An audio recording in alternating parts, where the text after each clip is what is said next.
आज हम पढ़ने वाले हैं अध्याय 4 दिव्य ज्ञान श्लोक संख्या 13 4.13।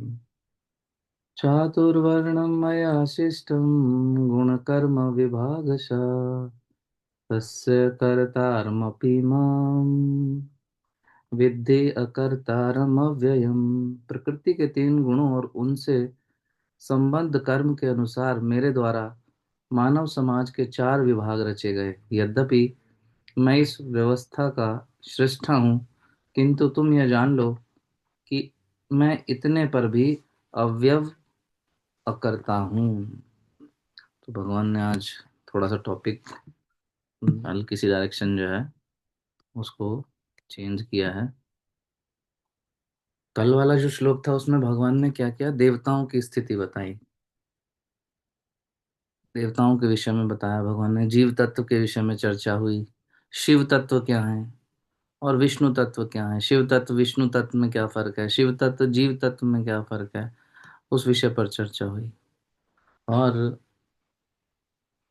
इस बात पर भी चर्चा हुई कि किस प्रकार जो लोग हैं वो क्विक रिजल्ट्स के लिए देवी देवताओं की शरण ग्रहण कर लेते हैं, जबकि भगवान कह रहे हैं सर्वधर्माण परित्यज्य माम एकम शरणम व्रजा, एकमात्र मेरी शरण ग्रहण करो। लेकिन फिर भी सामान्य व्यक्ति अपनी इच्छा पूर्ति के लिए, अपनी इंद्रिय तृप्ति के लिए, फटाफट रिजल्ट्स पाने के लिए देवी देवताओं की शरण में जाता है। भगवान ने ये भी कहा कि अगर जाता भी है, करता तो एक तरह से मेरी ही पूजा है, लेकिन कैसी अविधि पूर्वकम, वो अविधि पूर्वक है। यानी किसी को दिल्ली जाना है तो पहले वो लखनऊ जाए, फिर लखनऊ से दिल्ली आए, यहाँ से सीधा जा सकता है, पास पड़ेगा। तो वैसे ही भगवान क्या कह रहे हैं कि मेरी शरण में आना है। और उसका खतरा भी हमने चर्चा की थी कि क्यों देवी देवताओं की शरण में जाना जो है वो खतरे से भरा हुआ है।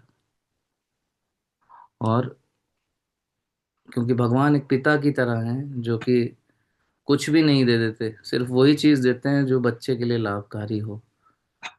जिस तरह पिता सिगरेट नहीं देगा अपने बच्चे को, पिटाई कर देगा, लेकिन पनवाड़ी के पास बच्चा जाएगा 10 का नोट लेकर, वो सिगरेट दे देगा, उसको क्या पड़ी है, इसकी फेफड़े खराब हुए बिगड़े कोई फर्क नहीं पड़ता। तो वैसा ही प्रभुपाद जी बताते हैं देवी देवता जो मांगोगे वो दे देंगे, लेकिन वो आपके लिए लाभकारी है भी कि नहीं पता नहीं ना, तो भगवान देख कर देंगे। तो इसलिए सुरक्षित है भगवान की शरण में रहना। वो वही प्रदान करेंगे भगवान श्री कृष्ण जो हमारे लिए जरूरी है, आवश्यक है और हमारी प्रगति में सहायक है। तो आज का जो श्लोक है उसमें भगवान क्या कह रहे हैं, जाति वर्ण आश्रम के विषय में बता रहे हैं। थोड़ा सा टॉपिक चेंज है। आज अगर हम देखें तो लोग क्या करते हैं, पहचान का जो आधार है वो जाति हो गया है। आप किस जाति के हैं, हम ब्राह्मण हैं, आप कौन है, हम बनी हैं, आप कौन है, हम वो हैं, हम ये हैं, ये सब कोई SC ST OBC, कोई जनरल, बहुत सारी चीजों में बांट दिया। पर भगवान ये का जो सिस्टम है, अगर हम आज का श्लोक देखें, भगवान का सिस्टम इज डिफरेंट, और हमने जो अपने हिसाब से धर्म का निर्माण कर लिया है वो अलग है। और जबकि क्या है, धर्मंतु साक्षात भगवत परिणीतम, जो भगवान कहते हैं करते हैं वही धर्म है। तो हम तो, भले ही हमें लगता है कि हम धर्म के अनुसार चल रहे हैं, लेकिन जब हम अपनी कोरी कल्पनाओं के आधार पर किसी भी तरीके से मैन मेड धर्म बनाते हैं और उसका पालन करते हैं, तो फिर वो उतना सक्सेसफुल नहीं है, रिकमेंडेड नहीं है, अप्रिशिएबल नहीं है भगवान के द्वारा। भगवान बता रहे हैं कि मेरे द्वारा 4 वर्ण 4 आश्रम बनाए गए हैं। आश्रम क्या है? 4, ब्रह्मचर्य, ग्रस्त, वानप्रस्थ और सन्यास। तो हम देखते हैं कि जो शुरू की आयु होती है, अगर जब 100 वर्ष की आयु हुआ करती थी, पहले 25 वर्ष ब्रह्मचर्य, फिर अगले 25 वर्ष गृहस्थ, फिर वानप्रस्थ और फिर सन्यास। अब तो हालत ऐसी हो गई है कि गृहस्थ में जो व्यक्ति करता है, ब्रह्मचर्य तो रहा ही नहीं। बच्चा 8वीं 10वीं भी पास नहीं करता, एक तरह से वो अनऑफिशियली ग्रस्त तो बन ही जाता है, ब्रह्मचर्य कहीं खो गया। लेकिन ब्रह्मचर्य का पालन अनिवार्य है उसके डेवलपमेंट के समय, जब उसके शरीर का निर्माण होता है, उसकी बुद्धि का निर्माण होता है, उसके चरित्र का निर्माण होता है। लेकिन ब्रह्मचर्य का पालन अगर हम आज देखें तो कहीं खो चुका है। ग्रस्त, ग्रस्त लोग रहे नहीं वास्तव में, हमें लगता है कि ग्रस्त हैं वो, लेकिन प्रभुपाद जी बहुत डिटेल में कई तात्पर्य में बताते हैं भगवत गीता के, एक सामान्य व्यक्ति जो अपने को ग्रस्त समझता है वो ग्रह मेदी है। ग्रह मेदी मतलब ग्रस्त वो होता है जो शास्त्रों के अनुसार अपने ग्रस्त जीवन को, पति पत्नी का संबंध का आधार शास्त्र होते हैं, लेकिन ग्रह मेदी वो है जो बहुत ज्यादा आसक्त है पति पत्नी में, पत्नी पति में, शारीरिक स्तर पर शारीरिक आकर्षण है, भोगना चाहते हैं, धन को भोगना चाहते हैं, एक दूसरे के शरीर को भोगना चाहते हैं। तो वो ग्रस्त नहीं है, वास्तव में ग्रह मेदी है वो। और वानप्रस्थ तो लेना ही बंद कर दिया लोगों ने, वानप्रस्थ तो भूल ही गए। सारा बस ग्रस्त में प्रवेश कर लिया, उसके बाद एंडलेस लूप, वो ग्रस्त में ही मर जाता है व्यक्ति। वानप्रस्थ है ही नहीं। कोई कहता है कि अब तो वन रहे ही नहीं तो वानप्रस्थ कैसे करें, ऐसी बात नहीं है। वानप्रस्थ डजंट मीन कि आपको वन में जाना है। वानप्रस्थ मीन्स अब आपको अपनी जो व्यर्थ की आसक्तियां हैं उनका त्याग करना है। बच्चे बड़े हो गए, उनकी शादी कर दी, उनकी जॉब लग गई, वेल स्टेब्लिश्ड हैं, फिर भी लोग उन बच्चों में खोए रहते हैं, उन बच्चों के बच्चों में खोए रहते हैं, उस स्थान को नहीं छोड़ना चाहते। इतनी आसक्ति हो जाती है। उस आसक्ति का त्याग करके अगर हम वहीं रहें निरासक्त भाव से, जिस प्रकार युक्त वैराग्य की बात हमने की थी, सब चीजों के संग में रह के भी आसक्ति को तोड़ना, तो ये अभ्यास है। धीरे धीरे स्टेप वाइज, पहले ब्रह्मचर्य नियमों का पालन, फिर गृहस्थ में नियमों का पालन, फिर वानप्रस्थ आसक्ति छोड़ना, और फिर सन्यास। व्यक्ति घर में रहकर भी सन्यास ले सकता है सब चीजों से, बिल्कुल आसक्ति छोड़े, केवल एकमात्र अपना ध्यान भगवान पर केंद्रित कर दे। लेकिन व्यक्ति ग्रस्त में ही लूप में अटका रहता है, और वहां भी ग्रस्त नहीं होता, ग्रह में भी होता है। इस विषय पर कभी और ज्यादा चर्चा करेंगे। और दूसरी चीज कही भगवान ने क्या, चार वर्ण। चार वर्ण कौन से, ब्राह्मण, वैश्य, क्षत्रिय और शूद्र। यहाँ लोग कंफ्यूज रहते हैं। भगवान कह रहे हैं ये चारों वर्ण मैंने बनाए, और किस आधार पर, गुण कर्म विभागशः, गुण और कर्मों के आधार पर, जन्म के आधार पर नहीं। आज ब्राह्मण परिवार में कोई व्यक्ति जन्म ले ले तो वो सोचता है मैं ब्राह्मण हूँ। हम बहुत लोग मिलते हैं मुझे, वो हम भी ब्राह्मण हैं, हम भी पंडित हैं, हम भी शर्मा हैं, ये हैं, अच्छा आप भारद्वाज हैं, हम भी ये हैं।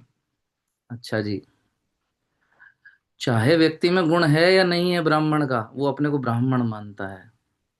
और एक ऐसा व्यक्ति जो छोटी जाति में, शूद्र जाति में जन्म लिया है, उसको धिक्कारता है। हो सकता है कि उसके अंदर एक ब्राह्मण के गुण हो, लेकिन फिर भी वो उसको, उसका तिरस्कार करेगा, क्योंकि लोग किस परिवार में जन्मे हैं, क्या सरनेम उनको मिल गया है, उसके आधार पर कैटेगराइज कर देते हैं। लेकिन भगवान कह रहे हैं नहीं, गुण और कर्मों के आधार पर वर्ण बने हैं, जन्म के आधार पर नहीं। अब कोई बनिए के परिवार में जन्म लेता है तो वो सोचता है कि भाई जनजात के, अब तो मैं व्यापारी ही हूँ। आप देखिए, हालांकि हमारी क्लास में बनिए वर्ग, वैश्य वर्ग के बहुत लोग हैं। हम जनरली देखेंगे वैश्य वर्ग में जो पैदा हो, बाय डिफॉल्ट छोटा सा बच्चा भी अपने को व्यापारी ही समझने लगता है कि मुझे तो बस व्यापार करना है। पर ऐसा है नहीं, क्योंकि हर एक व्यक्ति के अंदर वैश्य के गुण नहीं है। उसको समझना पड़ेगा उसके अंदर वैश्य के गुण हैं या नहीं है, एज पर कृष्ण लॉ। क्योंकि क्या कह रहे हैं वो, गुण और कर्म के आधार पर पता लगेगा कि वो वास्तव में वैश्य है कि नहीं है, या उसमें शूद्र के गुण हैं, या हो सकता है वैश्य परिवार में हुआ लेकिन पठन पाठन में अच्छा है, शास्त्रों का अध्ययन करने में अच्छा है, देन ही इज ब्राह्मण। या फिर कोई बिल्कुल फौज में भर्ती हो जाता है, बहुत सारे लोग फौज में भी चले जाते हैं, वैसे बनियों में कम होता है, वो व्यापार में ही ज्यादा रहते हैं। लेकिन कोई जा रहा है, किसके अंदर वो क्षमता है, तो फिर वो क्या है, वो क्षत्रिय है। इस बात की संभावना बहुत अधिक होती है पर, कि जो जिस परिवार में जन्म ले उस प्रकार के ही गुण उसके अंदर डेवलप हों, क्योंकि उसको बचपन से एनवायरनमेंट मिलता है, वो देखकर अपने आप को डेवलप कर लेता है। जैसे डॉक्टर के घर में कोई बच्चा पैदा हो, प्रोबेबिलिटी बढ़ जाती है कि उस डॉक्टर का बेटा डॉक्टर बने, लेकिन ये कोई कंपलसरी नहीं है, पर संभावनाएं बढ़ जाती हैं। अब देखिए, ब्राह्मण के थे, द्रोणाचार्य ब्राह्मण थे, और उनका पुत्र था अश्वत्थामा। पर भगवान श्री कृष्ण ने अश्वत्थामा को ब्राह्मण नहीं माना। भगवान श्री कृष्ण ने अश्वत्थामा को ब्रह्म बंधु कहकर पुकारा था। ब्रह्म बंधु का अर्थ क्या है, कि तुम ब्राह्मण नहीं हो क्योंकि तुम्हारे अंदर ब्राह्मण के गुण नहीं है अश्वत्थामा, लेकिन तुम्हारा संबंध ब्राह्मण से है। द्रोणाचार्य के पुत्र हो तुम उसके बंधु हो, बंधु मतलब एक क्लोज पर्सन, एक फ्रेंड। तो तुम ब्रह्म बंधु हो, ब्राह्मण नहीं हो। द्रोणाचार्य के संबंध के कारण भगवान ने उसको ब्रह्म बंधु कहा, परंतु ब्राह्मण स्वीकार नहीं किया। 18वें अध्याय में भी भगवान इस बात को बताएंगे, जब हम 18वें अध्याय पे पहुंचेंगे धीरे धीरे, कि क्या ब्राह्मण के 9 गुण हैं क्या। जिस व्यक्ति के अंदर वो 9 गुण है वो ब्राह्मण है। क्षत्रिय के 6 गुण हैं, वैश्य के 3, और शूद्र का 1 गुण है। जिसके अंदर ये गुण है उससे पता लगता है कि ये किस कैटेगरी का व्यक्ति है। तो आज तो सब सिर्फ जन्म के आधार पर हो रहा है। ब्राह्मण कुल का व्यक्ति शूद्र कुल के व्यक्ति से दूर रहता है, अरे उठो, छी छी छी छी। हालांकि अब थोड़ा कम है, कुछ समय पूर्व 50-100 साल पहले तो ये इतना अधिक था कि क्या ही कहा जाए। पर ये सिस्टम भगवान ने नहीं बनाया, क्योंकि उन्होंने यही कहा कि सिर्फ गुण और कर्म के आधार पर तय होगा कि व्यक्ति किस वर्ण का है। कौन है ब्राह्मण? जो विद्वान है, शास्त्रों का ज्ञान है जिसके पास, जो सीखता है और सिखाता है। ऐसा व्यक्ति चाहे किसी भी कुल में उत्पन्न हुआ हो, किसी भी जाति का हो, लेकिन वो वास्तव में ब्राह्मण है भगवान के दृष्टिकोण से, भगवान के बनाए हुए सिस्टम के अकॉर्डिंग। और उसे ब्राह्मण जैसा ही आदर दिया जाना चाहिए। अब ये हुआ ब्राह्मण परिवार में, न शास्त्रों का, भगवत गीता भागवतम नहीं पता, न कुछ सीखता है न सिखाता है, मार्केट में आटा चक्की खोल के बैठा है और कहता है मैं ब्राह्मण हूँ। वो ब्राह्मण नहीं है, वो फिर वैश्य हो गया, सिंपल। क्षत्रिय है, वो शासन करता है, रक्षा करता है। अब वो ऑफिस में लेबर की जॉब कर रहा है, वो कहे मैं क्षत्रिय हूँ, नहीं भाई, क्षत्रिय नहीं है, शूद्र हो। और कोई शूद्र कुल में जन्मा है, परंतु विद्वान है, बुद्धिमान है, सीखने में रुचि है, सिखाने में रुचि है, शास्त्रों के अध्ययन में अच्छा लगता है, लोगों को गाइड करता है, वो ब्राह्मण है। उसका आदर हमें करना चाहिए। तो कहने का तात्पर्य क्या है, कि गुण और कर्म के आधार पर तय होगा कि व्यक्ति किस वर्ण का है। सुखदेव गोस्वामी इस बात को कहते हैं श्रीमद् भागवतम में, कलो संभवात शूद्रा। इस कलयुग में अधिकांश लोग कैसे हैं? शूद्र कैटेगरी के हैं। जो शूद्र वाली स्थिति, ब्राह्मण वाले गुण जब हम पढ़ेंगे वो है ही नहीं लोगों में, तो ब्राह्मण बचे ही नहीं, कम हो गए। तो अधिकांश लोग, ऐसा नहीं है कि खत्म हो गए, लेकिन शूद्रों की संख्या इस कलयुग में ज्यादा है। परंतु जब कोई शूद्र व्यक्ति भी किसी अपर क्लास, यानी यहाँ पे जाति जन्म के आधार पर बात नहीं कर रहा हूं मैं, गुण के आधार पर बात कर रहा हूँ, अपने से बेहतर गुण वाले व्यक्ति के संपर्क में आकर क्या कर सकता है, वो भी अच्छे गुण अर्जित कर सकता है। यानी कलयुग में शूद्र भी ब्राह्मण बन सकता है, शूद्र वैश्य हो सकता है, शूद्र क्षत्रिय हो सकता है, कुछ भी। और ब्राह्मण तो शूद्र हो ही रखे हैं, वैश्य शूद्र हो ही रखे हैं, क्षत्रिय शूद्र बने हुए हैं, ये तो हो ही रहा है। लेकिन शूद्र ऊपर उठ सकता है, क्षत्रिय भी ऊपर उठ ब्राह्मण बन सकता है, वैश्य भी ब्राह्मण बन सकता है। किसके आधार पर? गुणों के आधार पर। लेकिन क्या ब्राह्मण ही टॉप मोस्ट है? नहीं। प्रभुपाद जिस बात को बता रहे हैं, ब्राह्मण से भी ऊपर होता है वैष्णव। वैष्णव अर्थात वो व्यक्ति जो भगवान के शरणागत हो गया है, वो ब्राह्मण से भी ऊपर है। और कैसे बना जाए वैष्णव? जब कोई भी व्यक्ति, वो किसी भी कैटेगरी का हो, चाहे वो शूद्र हो, शूद्र के गुण रखता हो, चाहे वह क्षत्रिय के, चाहे वैश्य के, चाहे ब्राह्मण के, कोई भी हो, लेकिन जब वो एक आध्यात्मिक गुरु के संपर्क में आता है, जो वो वैष्णवों के संपर्क में आता है, भगवान के शरणागत होता है, भगवान की सेवा में लगता है, हरि नाम जप की शरण लेता है, तो वो धीरे धीरे शुद्ध होता है और उसके अंदर एक वैष्णव के गुण डेवलप होने शुरू हो जाते हैं। किसी भी वर्ण का व्यक्ति वैष्णव हो सकता है, किसी भी कुल में उसने जन्म लिया हो, वो वैष्णव हो सकता है। हरि नाम उसको शुद्ध कर देता है। आपने देखा होगा, जो डिवोटीज हैं, कभी आपस में पूछते हैं आप किस मंदिर में जाते हो, आप किस जाति के हो? एक बार दीक्षा हो जाती है उसके बाद तो कोई पद याद भी नहीं रहता कि कौन गोयल, कौन बंसल, कौन शर्मा, कौन वर्मा, कुछ नहीं, कौन कुमार, कुछ नहीं, नोबडी आस्क। कोई पूछता ही नहीं किसी से, सब भूल गए। वैष्णव के गुण आ जाते हैं, एक दूसरे को वैष्णव के दृष्टिकोण से देखना प्रारंभ कर देते हैं, जिसका स्तर ब्राह्मण से भी ऊपर है गुरु शास्त्र, साधु और शास्त्र के अनुसार। परंतु वही वैष्णव एक जगह गड़बड़ करते हैं। जब वही वैष्णव भी अपने बच्चों की शादी करते हैं तो फिर ढूंढते हैं कि हम तो वर्मा हैं, हमें वर्मा ही चाहिए लड़का, या लड़की तो हम वर्माओं की ही लेंगे। तो ऐसे इस समय में क्या है, वो अपने स्तर से नीचे गिर गया।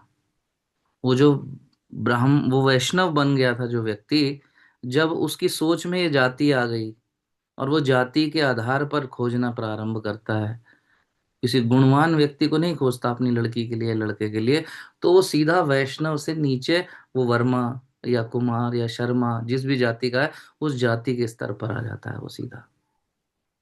मीन्स अभी उसके वैष्णव के जो गुण हैं वो नीचे गिर गए, उसका डाउनफॉल हो गया। डाउनफॉल डजंट मीन के कोई किसी स्त्री के संपर्क में आ गया तो ही उसका डाउनफॉल हुआ। डाउनफॉल होने के बहुत सारे तरीके हैं, जिसमें से एक एक देखा जाता है।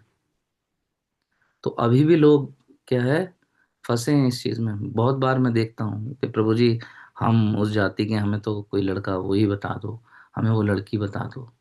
वो भी वैष्णविज्म के स्तर पे, यानी अभी कमी है, उस सोच में कमी है। क्यों? क्योंकि बहुत क्लियर कट शास्त्रों का इंस्ट्रक्शन है, जब कोई व्यक्ति आध्यात्मिक दीक्षा प्राप्त कर लेता है, गुरु परंपरा से उसका जुड़ाव हो जाता है, श्री कृष्ण से वो जुड़ जाता है, हरि नाम से जुड़ जाता है, तो गुरु परंपरा से जुड़ जाने के कारण सीधा उसका गोत्र अच्युत गोत्र हो जाता है। अच्युत गोत्र का वो हो जाता है, उसका गोत्र बदल जाता है। फिर वो कोई ब्राह्मण क्षत्रिय वैश्य शूद्र रहता ही नहीं, उसका स्तर सबसे ऊपर वैष्णव, वो हरिजन हो जाता है, भगवान का व्यक्ति हो जाता है वो। तो हमें क्या करना है, इस बात को समझना होगा कि भगवान का सिस्टम क्या है, भगवान क्या चाहते हैं हमसे। हमें, अगर हमारे अंदर हम देखते हैं कि शूद्र वाले गुण हैं, तो हमें शूद्र के स्तर से ऊपर उठना होगा, हमें क्षत्रिय बनना होगा, वैश्य बनना होगा, ब्राह्मण बनना होगा, और धीरे धीरे वैष्णवों के संपर्क में आके वैष्णव बनना होगा। और अगर कोई वैष्णव की कृपा हो जाए, कोई वैष्णव हमें मिल जाए, तो हम किसी भी स्तर से सीधा वैष्णव हो सकते हैं, सीधा लिफ्ट के माध्यम से एकदम। लव मात्र साधु संग सर्व सिद्धि होए।